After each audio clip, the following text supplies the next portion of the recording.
It's baffled scholars for 2 millennia.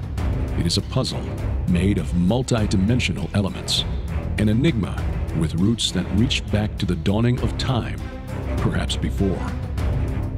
Daniel explained part of it. Ezekiel and Isaiah had glimpses into it. John saw it all for the time of the end. That time is now. Join Derek and Sharon Gilbert on a journey that spans the course of history, from Eden to Mount Hermon, from Hermon to Babel, from Babel to Rome, from Rome to the cross, and from there to us. Biblical prophecy is coming true before your eyes, and to understand it, you must discern the times both then and now. It's time to unravel the threads of this all-encompassing prophetic paradox. It's time to unravel Revelation. Welcome to Unraveling Revelation. I'm Derek Gilbert. I am Sharon Gilbert, and we're delighted to be back continuing to talk about the book of Revelation. And if you sometimes wonder, gosh, why do they wear the same clothes all the time? It's because we usually record at least 2 programs in a row, and we're too lazy to get up and change clothes. We're hoping that the content of the information is more important to you than the color of our wardrobe. You know, it's kind of weird. It certainly is to us. It's kind of weird. I don't think it'll be picked up, but we're hearing the lights clicking, and I have no idea why they are. I've been on long enough, probably just expanding with heat or whatever. They're tired. Yeah, it could just be. Work old 2 and cranky. shows, yeah. Stop. Well, we've got some exciting news we'll talk about again after the break today, and that is our barn project here on our property on the Ridge, and seeing if this might be something that you feel led to help us with as we look to reclaim some of the space inside our home. We're actually in a sitting room off of our master bedroom. One of our other guest rooms is our warehouse and shipping office, and then we got 2 other rooms that are podcast studios. Yeah, and I use those for offices myself. So we've got... also has an office in here, by the way. Yeah, just off camera here. So it is an efficient way. I mean, my commute to work is really short in the daytime. Yeah. But it would be nice if and when family comes to visit, we didn't have to put them on couches. If there was a guest room or 2 anyway. It would be lovely. So, but we will talk about that after the break. We're getting to really some of the most hotly debated and I think interesting sections of the book of Revelation. I agree with you. In fact, one of the things we're going to talk about in a little bit, and probably over the next few programs, is the judgment of Babylon. Mm-hmm. The Babylon the Great and the whole horror that sits upon this mountain of evil. Yes, and I have some interesting thoughts on this. Not original to me, but I stumbled onto some ideas and thought, or was led to them, and it's like, hey, that looks really interesting. And then, of course, found out that really learned Bible commentators and scholars from centuries past had already pointed these things out years and years ago. There's nothing new under the sun. But the connection between Babylon and the Amorites and the iniquity of the Amorites that God mentioned to Abraham. I so agree with you there. You and I have been following that. As if you follow the Gilbert House Fellowship on Sundays, you will know that for the past, 9 years, 10 years, we've been reading aloud the Bible, and we've been through the whole thing once. We're going through it again, and it's taking us 2 or 3 times as long to go through it the second time. But that's one thing we read, was that phrase, the sin of the Amorites is not yet complete. And Derek and I looked at each other and said, hold on. What does that mean? We've read that before, and we just assume we know what it means, but what does it really mean? Yeah, and who are the Amorites? Who are the Amorites? Well, here's the big clue. The kingdom of Babylon is not founded by Babylonians, because Babylonian is not an ethnicity any more than Chicagoan or Hoosier or whatever. Those are geographic designators, but the Amorites were the founders of Babylon, the dynasty that produced Hammurabi the great lawgiver of Mesopotamia. Amorites. So I think that has a lot to do with it, because John's was led to describe this end-time occult religion of the Antichrist in those terms. And when you go back and look at Ezekiel and compare that to Revelation, you see parallels between Ezekiel's description of the city of Tyre, which was also an Amorite kingdom. And so I think there's some real parallels in there that will help. Well, while we're talking about that, let's discuss the sin of the Amorites. The Amorites go way back. Their roots go back into the Tidanu tribe? Yes, there was an ancient tribe called the Tidanu that was probably named for a very famous chieftain sometime in the 3rd millennium BC. And this is based on the genealogy of Hammurabi, but also a couple of other Amorite kings. There was a king who was a contemporary of Hammurabi who ruled in northern Mesopotamia, what later became Assyria, named Shamsi Adad. His ancestry also traced back to this Ditana and the later Amorite kingdom of Ugarit. And the records that were discovered about 100 years ago there are from about 500 years after Hammurabi, so around the time of the judges. But their kings trace their ancestry back to this this tribe, and that tribe, the Tidanu, known from Sumerian texts from several hundred years before Abraham. One of the kings in the 21st century BC, a couple of kings of Sumer, built a wall to keep the Tidanu out of Sumer, which is southeast Iraq. And we know this because they actually named it, and we forgot the clay tablets to prove it, the Amorite wall that keeps the Tidanu away.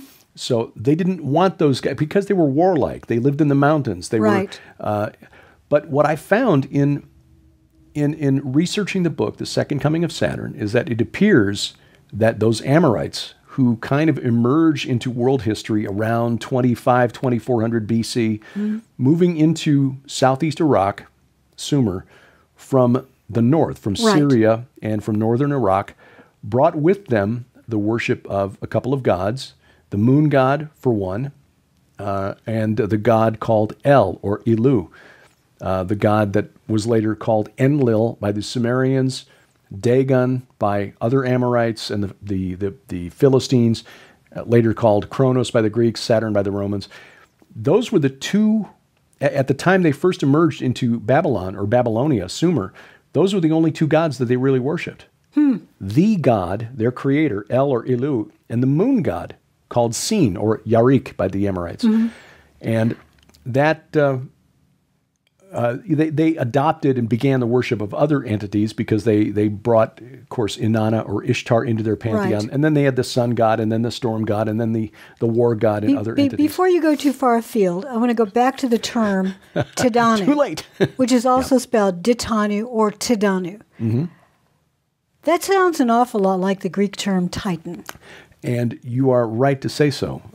A scholar by the name of Amar Anus wrote a paper about 1999 that's brilliant. Are There Greek Rephaim is the title of his paper. And he showed etymologically that the Greek heroes, and the hero, the word meant something a lot different to the Greeks 2,000 years ago. It was a demigod, a half divine, half human. Right. And the spirit of that demigod after his death that could still intercede and help the living. In other words, a demon. A demon, right. And the parallels between the Greek religion and the Bible, when you start down that road of inquiry and find that there are scholars, secular scholars, who see those parallels, it's startling. Like, wait a minute, all this stuff that we learned in school as mythology is real. Is history? Yeah. And when we look at the Septuagint translation of the Bible, which is something we like to do because it was translated by Jewish scholars about 200 years before the birth of Jesus in the 3rd century BC. They had no problem connecting the religion of Greece with the fallen angels of their own scriptures of the Old Testament. The sons of God from Genesis chapter 6, they understood were the Titans, the old gods of the Greeks. And so you find translations where the Hebrew Rephaim is translated into gigantes, giant, or Titan. Right. So there are plenty of points of correlation between the religion of Greece and Rome and the pagan religions around the ancient Israelites. And so when we look at the bowl judgments and eventually the judgment of Babylon, we may well be talking about the final phase of the sin of the Amorites and how the Lord is finally coming against that, because the sin of the Amorites is rooted in worship of the Titans, the Watchers, who are in Tartarus and will be coming out very soon. Yes, I agree. And the influence of these entities is still felt in this earth, even though Peter and Jude both were clear that these sons of God from Genesis 6 are in chains in the bottomless pit right now. I showed in the book, The Second Coming of Saturn, that this old entity, El, Saturn, Kronos, is Molech in the Old Testament. And you look at just statistics around the world for the past 4 years running, the number one cause of death on planet Earth is abortion. Yes, yes. The sacrifice of a child to Molech. And we mustn't forget that King Solomon, as wise as he was foolish enough to put a worship site to Molech on the Mount of Olives, where our Lord is going to arrive and touch down. And it will split into, and I think that has a lot to do with the judgment of that site. I agree. That site, the Mount of Olives, is really, really significant. And I explain why. There's a whole chapter on that in the book, The Second Coming of Saturn. But it's where he was betrayed, crucified, buried, resurrected, descended from there to proclaim victory over those entities, 1 Peter 3. And later ascended from there and will return there. And split that mountain in half, So many things. Well, the Titans are those who were judged pre-flood and put into Tartarus, that we would call it the abyss. There were angels put in charge of the various language groups after Babel. And this is where we get back to this idea of Babylon and back to Babel. The number is often given as 70, sometimes 72. But we'll say 70 because, as your research has shown, 70 is just a sort of a way of saying all of them. Yeah. Every language group was taken care of. So there could have been 700. We have no idea. But a lot of angels, we'll call them angels, but residents of heaven were sent to look after those language groups because suddenly it was chaos. Yeah. You couldn't understand your neighbor. Because you couldn't understand your neighbor, you couldn't live together. So I think they all split up. They were terrified because of what had happened. They wanted to get as far away from there as possible. And so you had a lot of just dispersion of these language groups. And so an emissary from heaven went with each language group. And these entities eventually, and probably very quickly, accepted worship. Yes. God knew this would happen. It was, like the way you put it, a test and a trap for these entities. But Satan was also on the earth at the time. He was on the earth at that time and presumably was able to work with these sons of God who were delegated this responsibility for humanity. Whisper campaign. To become their leader, their king. I mean, we see in Matthew 12 when Jesus is confronted by scribes and Pharisees who accuse him of casting out demons by the power of Beelzebul, Baal the prince. Jesus says, if Satan casts out demons by Satan's power, how will his kingdom stand? So, he's got a kingdom. Well, when did that happen? Because there's no mention of that in the Old Testament. Satan has a kingdom, and it looks like the kingdom of the Antichrist, the kingdom of the beast. It's called many things, but this final fallen human prince / controlled by an entity will have a kingdom as well. And I would say that probably parallels to Satan's kingdom. Yes. I think the Antichrist is an older entity. We talked about that before when we got through Revelation 13. We discussed the spirit of Antichrist. Heard a cute little sound from one of the devices. Somebody's texting. The spirit of chaos, Leviathan, we believe, is the spirit that will indwell the human that we'll call the Antichrist. In Ezekiel 38 and 39, Gog of Magog is clearly the Old Testament or the Jewish conception of the Antichrist. So he essentially is the commander-in-chief of Satan's armies in the last days. So that is, I think, the role that he plays. The Antichrist is serving Satan. Now, whether he enjoys that role or not, I don't know, because I think that some of these entities, and we talked about El or Saturn, Kronos, Shemiyaza, the chief of the Watchers, the rebellious sons of God from Genesis 6. I think they're in competition with one another, and Mystery Babylon, Inanna, I think, is another. And I think they're jockeying for position. I so agree with you. And Inanna, I'm going to get to her in a minute because there's a lot I can say about her. But the Antichrist has to be human. Yes. Has to be human because that throne belongs to a human. It was created for Adam to have dominion over the earth, and he abrogated that when he sinned, and somehow it ended up in Satan's hands. Satan is not a human. He cannot sit on that throne and truly have dominion over the earth, and he knows it. That's why he tried to tempt Jesus into doing it. Yes, exactly. So the Antichrist will be the one who says, yes, I'll be happy to do that. But the problem is he's fully human, but in order to be fully directed by the fallen realm, he has to be fully spirit as well. Jesus was fully human and fully divine. There is no substitute for that. No. And yet there will be an imitation. That's what the Antichrist is. Yeah, I think he will be a human who is indwelt by that spirit. How do you get around? Is he just possessed, or is he perhaps a soulless clone who is indwelt? We can only speculate. I think that's a good question, but if it's his soulless clone, then he's not human.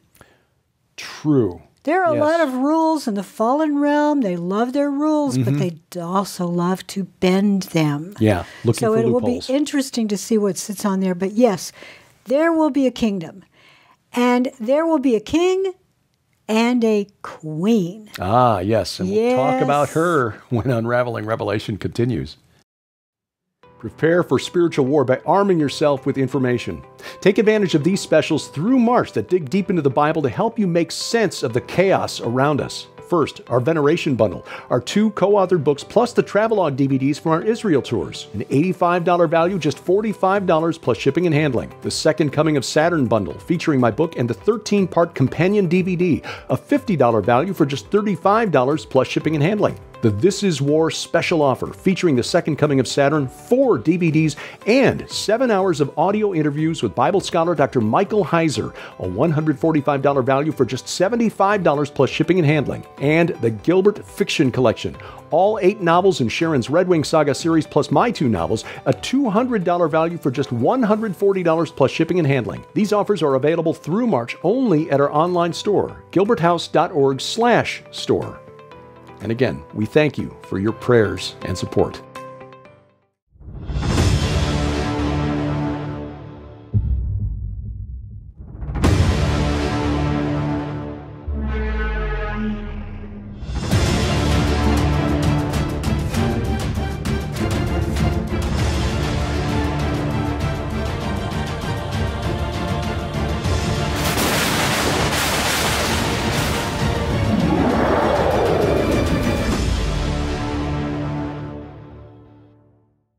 Welcome back to Unraveling Revelation. I'm Derek Gilbert. I am Sharon Gilbert, and we're delighted that you're joining us once again on this journey. And we promised you earlier that we were going to talk about our barn project. Yes, very quickly. When we bought our home here 8 years ago, it has a shop building, a metal building, 30 by 40, so 1,200 square feet on a concrete slab.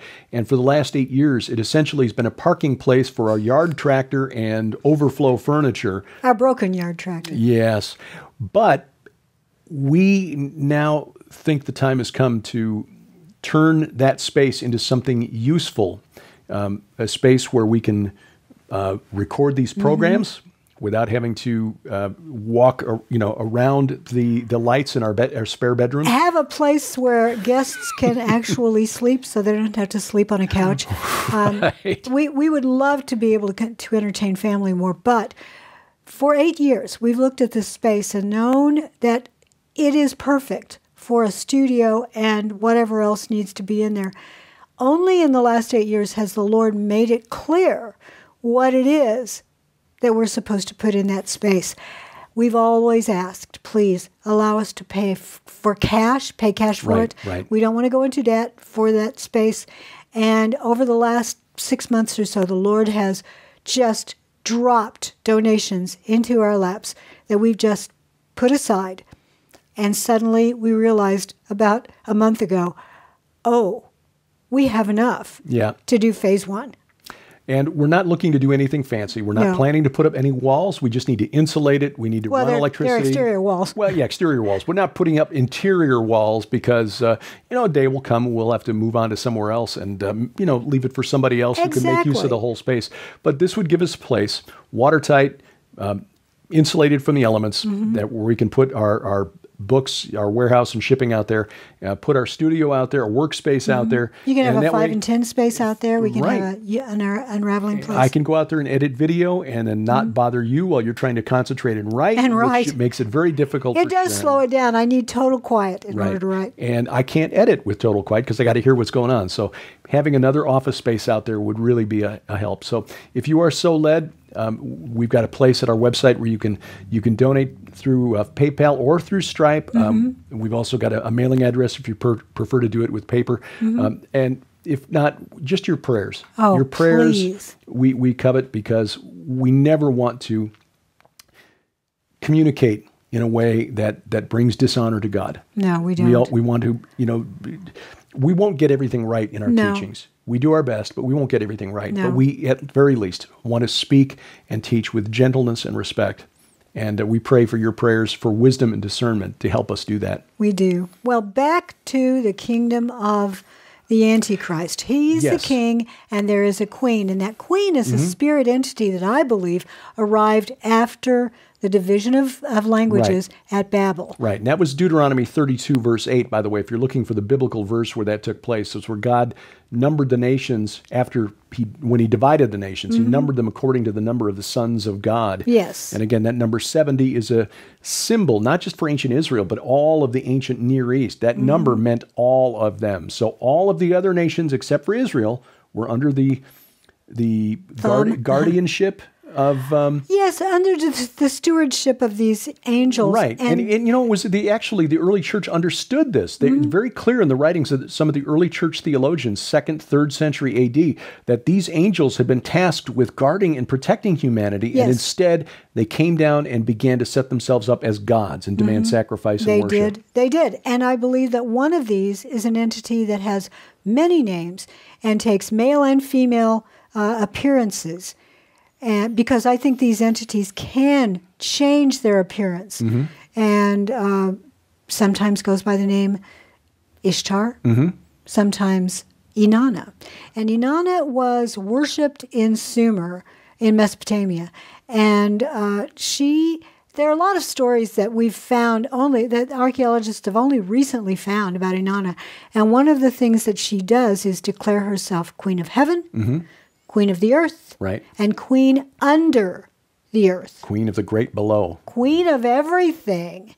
She was a war goddess. She was I should say is, because she still exists and she's still ruling this earth.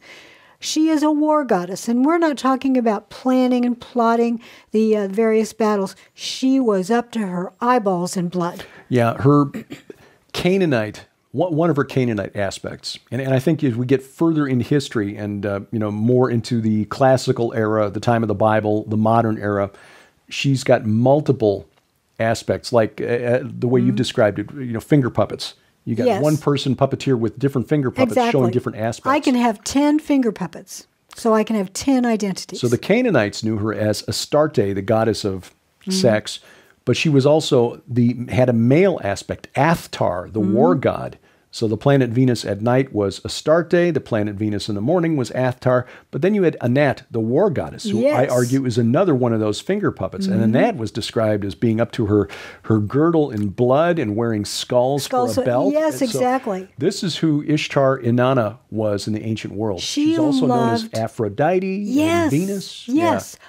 And she loved, and this is according to some of the texts that have been discovered, she was the one who would help you change from being a girl into being a boy. Yes. Or boy into a girl, or in between. Yeah, seriously. I mean, there are hymns from ancient Sumer that have been preserved and translated. She changes the right side, meaning male, to the left side to the right side. Her priests and temple servants, Many of them were eunuchs. Oh, and it was not a pleasant way of becoming a eunuch. They had to do it to themselves, and it had to be painful. And again, that was a cult that continued and moved westward. You saw it in the Phrygian kingdom, which is kind of northwestern Turkey today, not far from ancient Troy, in fact, where the cult of Cybele and Attis had the same sort of thing. But Cybele was then adopted into, or Cybele, adopted into the Roman pantheon through Greece as Magnus Mater, the Great Mother. And again, her temple servants were men who had castrated themselves. One other aspect of her could be that she hangs out with, might even be, I call him Ratziel in the Red Wing Saga, but he's an angel, he's an entity that is known for controlling humanity through economics. He is the one who keeps track of all the money. That would be Nabu from ancient Babylon. Nabu, exactly. Known to the Greeks as Hermes and Mercury to the Romans. Yes. And that's where we get the Latin word behind words like merchant and commerce. Hermes and Aphrodite. That's where we get the term hermaphrodite, because that was their child. Yep. Hermaphrodite has aspects of both sides. So either Hermes and Aphrodite / Inanna and Nabu are the same entity pretending to be two different things, or they have plotted together to run the world. Now think about the Whore of Babylon. She is running a system that essentially is driven by the souls of humans. Yeah. Yeah. And they buy and sell humanity. Oh, yeah. And when we compare Tyre from Ezekiel 27 and the destruction of Babylon the Great in Revelation 18, yes, we'll see the parallels. Oh, yeah. Yes. Because it's also a kingdom that has control of commerce around the world. Exactly. And that's why when we see Babylon fall, the whole world system collapses. Yeah. Yeah. Suddenly you'll have extremely wealthy men and women who've lost everything. Wailing.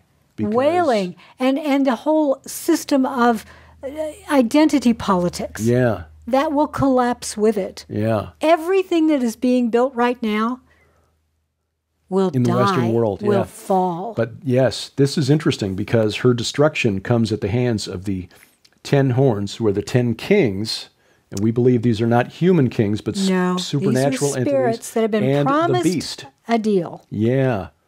Oh, more about this next week. Oh, yeah, there's a lot here. I knew we wouldn't get Politics of the spirit realm in end times prophecy. Oh, yeah. Well, thank you for watching. This is Unraveling Revelation. Unraveling Revelation is a viewer-supported outreach of Gilbert House Ministries. We'd love to hear from you. Contact us through our websites or drop us a line at P.O. Box 78, Crane, Missouri 65633.